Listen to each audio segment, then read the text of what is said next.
Let's now talk to independent health reform advocate, Dr. Tony Liachon, to give us his reaction on the new leader of PhilHealth. Good morning, Dr. Liachon. Good morning, Maricar, and good morning to all your televiewers. First off, sir, what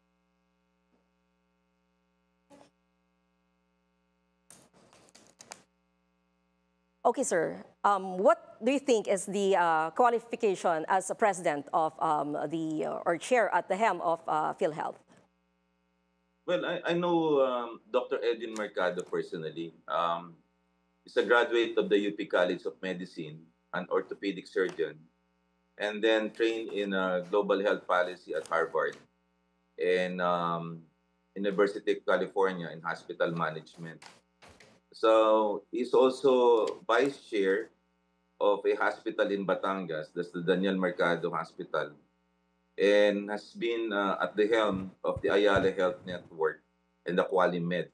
And I think he has about 35 years in hospital management. So based on the qualification, I think he's competent uh, to be at the helm of the PhilHealth at this point in time. I think he's qualified based on the credentials. Okay, sir. Sir, but what do you think are the reforms that must be done by the new PhilHealth president?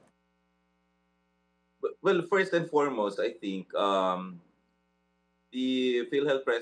previous PhilHealth president had really to go because this is the worst time in Philippine history that you have a problem that track the funding agency. You have a 90 billion diversion to the National Treasury, and that was the subject of the oral arguments at the Supreme Court.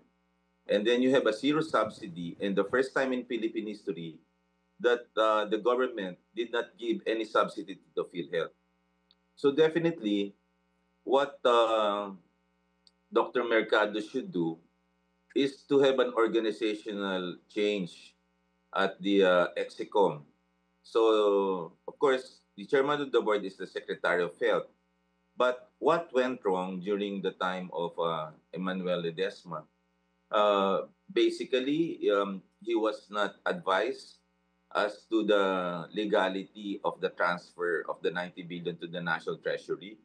Now, number two, the financial statement, I think, was not transparent, and therefore he was not aware whether PhilHealth was really um, financially stable. But based on what we hear right now, there's a disjoint between the Congress as well as the COA report because I think PhilHealth at this point in time is not liquid, and because of the insurance contract liabilities, this PhilHealth definitely um, has some liabilities. So the surplus reserve funds, these are not actually reserve funds because these are contingency funds that will be needed.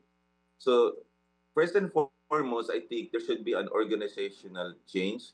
I think he has to change the senior vice president for legal, also for finance, and also for benefit package and for the actuarial analysis. I was PhilHealth director from 2016 and 2019, representing the monetary board. And I think he has to review the org chart and then create a new vision in the next 100 days. And then the goal should actually be articulated to the public, and then gather some people in a health summit and roll out these particular goals. And this particular new CEO should have sense of urgency as well because he has only 3 years to reform the field health. And even he's good on paper and sterling credentials, many of the best technocrats that will enter the government are affected by money, power, and influence, and that is the Lucifer effect. There's a study by a book by Philip Zimbardo that when you are influenced by money, power, and influence, things would change.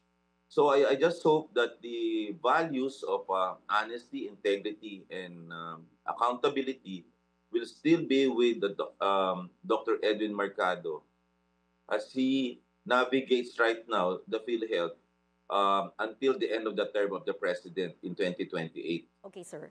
Sir, just to clarify, what you're saying is you're also pushing for the replacement of other key positions or those occupying other key positions.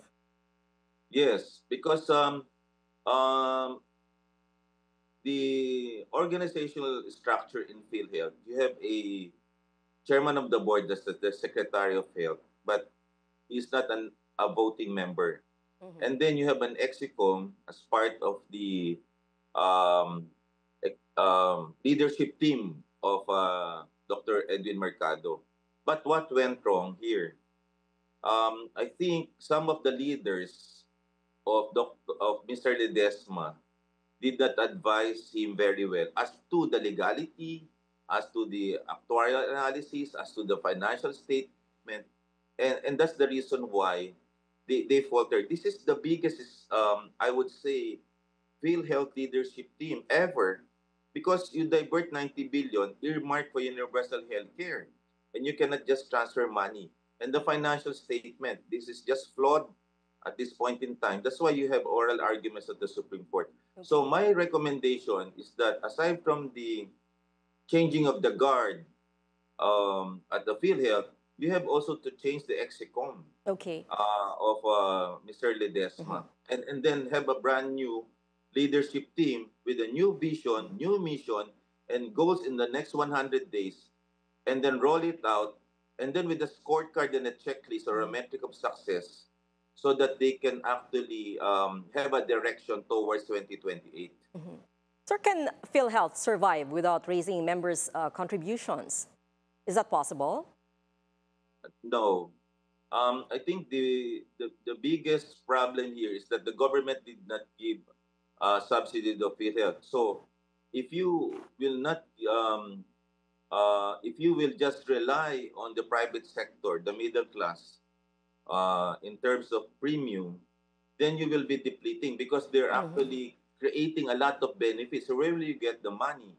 And the indirect contributions coming from the government will actually subsidize the poor, the senior Mhm. citizens, and the disabled. So how can you actually um, raise the benefits without the syntax funds being diverted to the national treasury and not giving it to the PhilHealth? You cannot just increase the contribution because this is social health insurance, and therefore the private sector will actually cover the entire um, financial burden because of the lack of subsidy to Mhm. PhilHealth. Sir, so what you're saying is it's really necessary that there would be an increase somehow with respect to the contribution. But do you think PhilHealth is providing enough medical aid to its members? No, no. I think right now, based on the universal healthcare law, if you have excess money, you have to do only two things: increase the benefit to reduce the out-of-pocket expenditure. Right now, it's about 44%, and we're actually um, one of the highest in terms of out-of-pocket expenditures. The only countries that beat us are Myanmar and Cambodia. Thailand, with the syntax funds, right now their out-of-pocket expenditure is only 9%. When I was at PhilHealth, it was 57%. Now it's Mhm. 44%. But with tons of money coming from the syntax fund since 2012, it's about 70 billion a year. And we should actually be, at this time, the projection when it was signed in 2019, our out-of-pocket expenditure should be 30% at this point in time. But where do you get the money? So I don't think PhilHealth can do this Mhm. without the subsidy coming from the government Okay. and just rely on the premiums. Okay, sir. For our last question, sir, do you think the 90 billion peso PhilHealth funds transferred to the National Treasury can still be recovered? Well, there's a provision, a prayer, a legal prayer, status quo ante. The prayer of the petitioners, so I'm deeply involved with this one, um, is basically a permanent injunction that the General Appropriation Act, the rider provision is that if there's an excess funds in the PhilHealth, you cannot just get it because it is earmarked for PhilHealth. But there's another legal remedy, according to legal luminaries, status quo ante, that they should return the 60 billion from the National Treasury to PhilHealth in order to make PhilHealth financially viable at this point in time. Okay, so thank you very much, Dr. Tony Lechon, for taking time with us. Thank you very much, Maricar, and have a good day.